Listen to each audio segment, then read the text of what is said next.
네, 오늘은 도마복음 5번째 말씀을 공부해 보도록 하겠습니다. 예수께서 제자들에게 말씀하셨다. 너희가 금식을 행하면 너희는 너희 자신에게 죄를 짓는 것이다. 너희가 기도를 하면 너희는 죄를 선고받을 것이다. 그리고 너희가 자선을 베풀면 너희는 너희의 영에 해를 끼치는 것이다. 너희가 어느 마을이든 그곳을 지나갈 때 그곳 사람들이 너희를 받아들이면 그들이 너희 앞에 차려주는 것을 먹고 그들 중 병든 자가 있으면 그들을 치료하라. 너희의 입으로 들어가는 것은 너희를 더럽히지 않지만 너희의 입으로부터 나오는 것이 너희를 더럽히기 때문이다. 네, 상당히 이해하기 어려운 얘기입니다. 이런 얘기들은 정식으로 기록될 수가 없는 거죠. 상당히 위험한 얘기들이죠. 자, 이것을 우리가 함께 탐구해 보면서 예수가 무슨 얘기를 하려고 했는지를 바르게 이해하는 그런 시간을 가져보도록 합시다. 자, 일단 대전제가 있습니다. 우리가 근본적으로 그러다면은 무엇을 하든 그것은 다 그릇된 결과가 될 것입니다. 내가 그러다면은 그 사람이 기도를 하건 명상을 하건 또 자선사업을 하건 그로부터 나오는 모든 행위들은 다 그럴 거예요. 지금 예수의 핵심은 바로 그겁니다.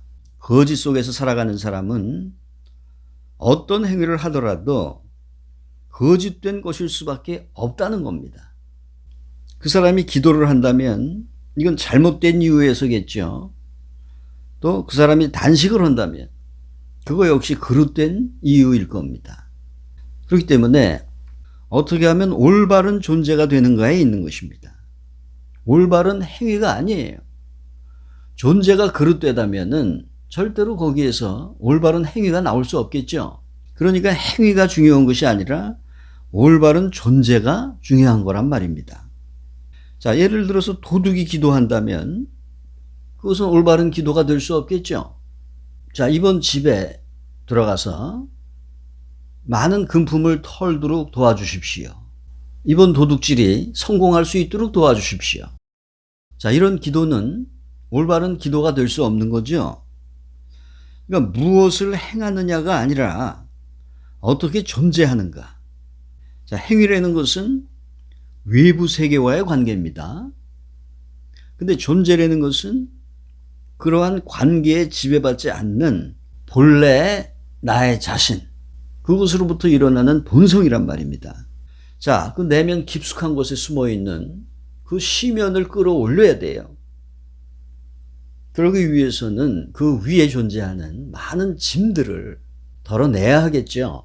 예를 들어서 도덕과 윤리 같은 것은 이건 만들어진 거잖아요. 사회가 심어놓은 겁니다. 그러니까 그것은 행위가 되는 거예요. 그러나 종교라는 것은 나와 존재계가 분리될 수 없는 근본적인 거기 때문에 그것은 존재와 관계가 있는 거죠. 그런데 그러한 것들을 사회가 심어놓은 양심과 도덕과 윤리와 인격이라고 하는 그런 것들로 인해서 거짓 인간을 형성해 왔기 때문에 내 내면에 있는 그 존재계와의 관계와 연결이 끊어져 있단 말입니다. 그렇기 때문에 예수는 이렇게 얘기하는 거예요. 지금 그대의 상태로는 무엇을 행하든 모두 잘못된 것이다. 그 사실을 직설적으로 말하고 있는 겁니다. 기도가 잘못됐다는 얘기가 아니에요.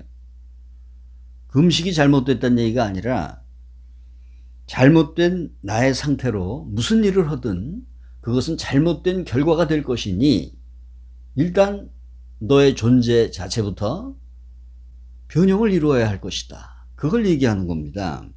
자, 잘못된 존재 상태에서 이 기도라는 것은 결국 자신을 속이는 일밖에 되지 못할 것입니다.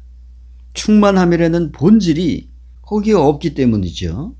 우리는 단식을 하다가 또 금식을 하다가 또 과식을 합니다. 이렇게 극단적으로 움직이죠. 이 극단적으로 움직이는 거, 그것이 바로 무의식이에요. 그것이 바로 죄입니다. 그래서 예수의 이러한 말씀 속에는 극단으로 움직이지 말라는, 마음을 항상 이 중도에 머물라는 그러한 지혜의 말씀이 포함되어 있는 거죠. 자, 사랑은 기도를 향해 가는 첫걸음입니다. 이 거린이 나의 친구가 될 수 있겠죠. 그럼 세상은 완전히 달라질 겁니다. 그럴 때 베푼다는 것은 내가 어떤 자만심을 갖고서 나눠주는 것이 아니라 내 친구에게, 나 자신에게 주는 그러한 자연스러운 결과가 될 거란 말입니다. 우리는 항상 잘못된 이유를 가지고 베풀어요. 선한 행위라도 잘못된 이유를 가지고 행할 수 있다는 얘기입니다. 자, 또 예수는 병든 자를 고쳐주라 그랬어요. 마음 자체가 곧 병이잖아요. 결국 병든 자를 고쳐주란 얘기는 마음을 치유하란 얘기입니다. 마음을 치유하기 위해서는 마음 공부를 하고 마음의 속성을 알아야 되겠죠. 그래서 지금까지 우리는 마음이란 무엇인가를 탐구해 오고 있습니다. 마음이란 무엇입니까? 실제하는 게 아니죠. 과거와 미래라는 환상을 만들어내는 거죠. 그래서 우리는 그 마음으로부터 지금 탈출하기 위해서 노력하고 있는 중이에요. 그러니까 예수가 병든 자를 고쳐주라는 것은 마음으로부터 자유로울 수 있도록 도와주라는 얘기입니다. 내가 마음에 한 번도 떠오르지 않은 것을 주러 왔다 그랬어요. 극단적인 단식과 금식, 과식 이런 것에서부터 마음을 중간으로 이동하라. 같은 얘기지요. 예수도 결국은 마음이라고 하는 중요한 관점에서부터 모든 것을 시작하고 있다는 얘기입니다. 사람이 일단 건강하게 돼야 진리를 이해할 수 있는 힘이 생기지 않겠습니까? 병들어 있는 사람에게 계속 아름답고 훌륭한 얘기 해줘 봐야 그것은 또 다른 짐밖에 되지 못해요. 일단 건강을 회복할 수 있게 도와줘야 됩니다. 진리를 이해할 수 있는 힘은 저절로 생기겠죠. 그래서 예수는 이 마음을 치유해 줄 수 있는 의사가 되라.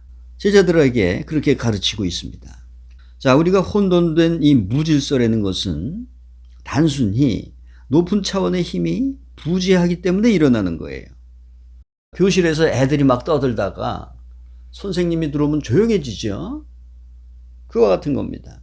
그러나 반대로 혼돈이 없는 조화가 있다는 것은 높은 차원의 힘이 존재하고 있음을 보여줍니다. 자, 우리는 지금 이 혼돈을 바로잡기 위해서 높은 차원의 힘을 발견해야 한단 말입니다. 나로부터 분노가 흘러나온다면은 그것은 나의 내면이 병들어 있다는 증거겠죠. 또 미움이 터져 나온다면 내부가 전체적이지 못하다는 증거가 되는 것입니다. 그러나 반대로 사랑과 자비와 빛이 흘러나온다면 이것은 전체성을 획득했다는 증거가 되는 거죠.